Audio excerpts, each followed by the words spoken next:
Howdy howdy folks, my clay graphite crucible finally came in the mail, so I'm going to do a firing with it, and I'm only going to follow the instructions on the box, which state to heat it up to 400 degrees in your oven and let it sit for an hour. All this borax stuff you find online, I'm not going to do that. This is kind of a lower end crucible, so my understanding is that borax eats away at crucibles. I'm not doing that with this. This is my first crucible.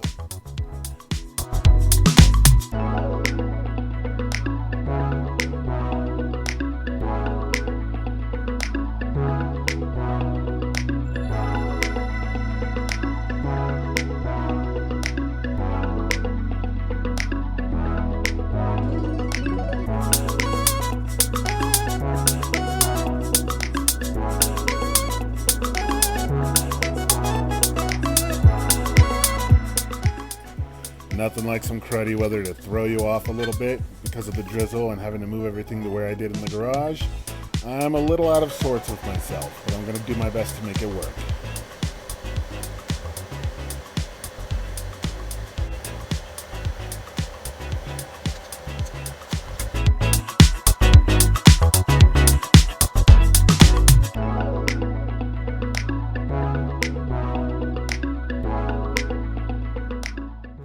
Alright, so I'm going to apologize in advance if I use any terms that aren't the proper technical terms in relation to melting metal, foundries, furnaces, and things like that.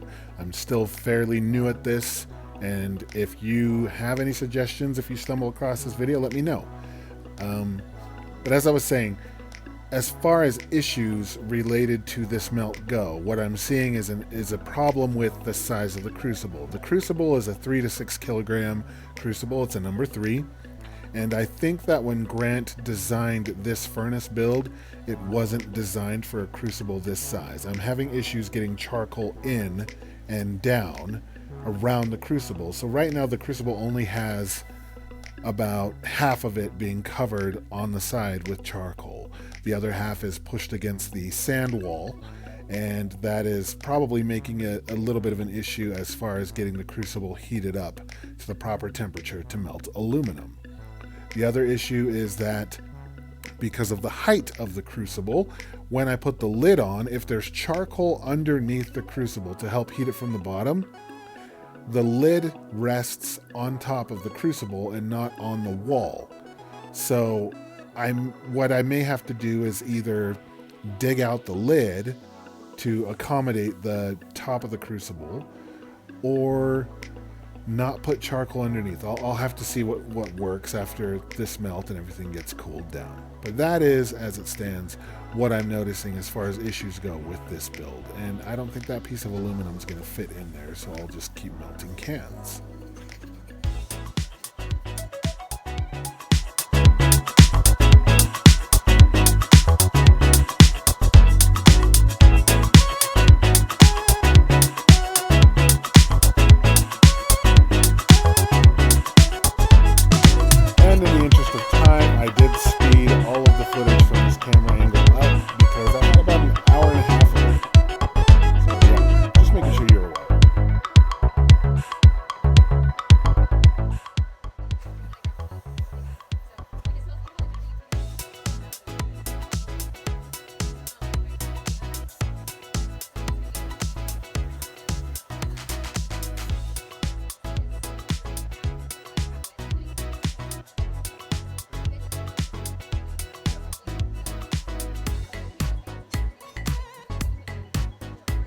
So I had my wife preview this video just to kind of see how well it flowed and whatnot from her point of view. She was only slightly amused with that last part. Love you, babe.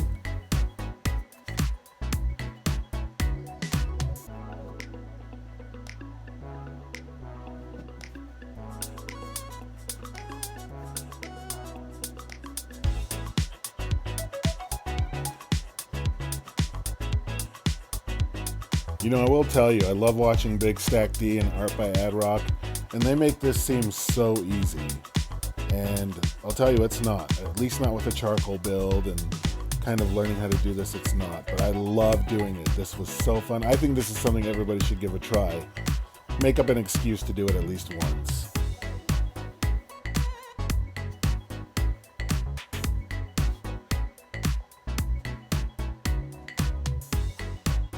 Oh yeah, and here's another problem. I cast the lid just a little bit too big because I don't have a big mouth 5-quart bucket. You can't find those anywhere. Even trying to order one online, and that's what was used for this build to cast the lid. So it's just a little too large, which caused it to crack, and that's letting heat escape, so I won't be able to keep the Crucible as hot as possible. But it's a learning experience. What I'm going to do, I'm going to see what I can improve on always.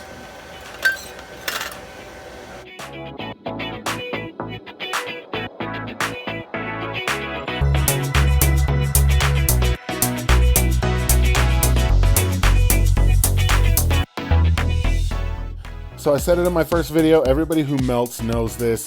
If you're melting down aluminum cans, you're always going to have a lot of slag. That's just what happens. In my case, I'm going to save it and see if I can melt it down and pull more aluminum out of it later.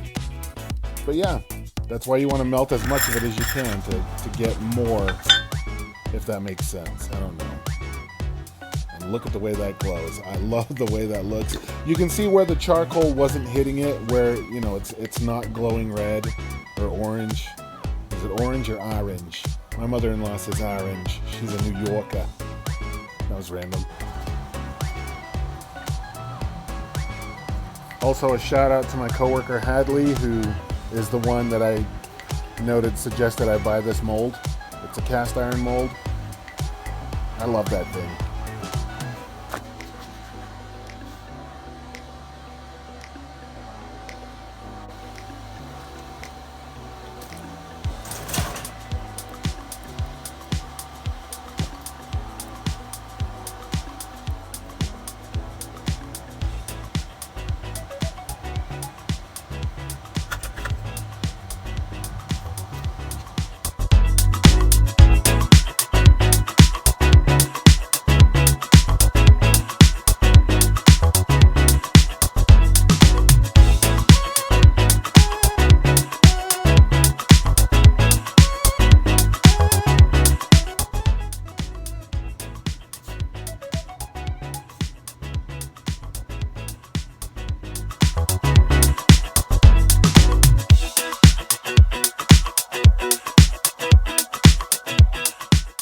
So this is yes, I need a dust hat mantle. This is the end of the video, y'all. Thank you so much if you made it this far. If you watched it all the way through, I really appreciate it.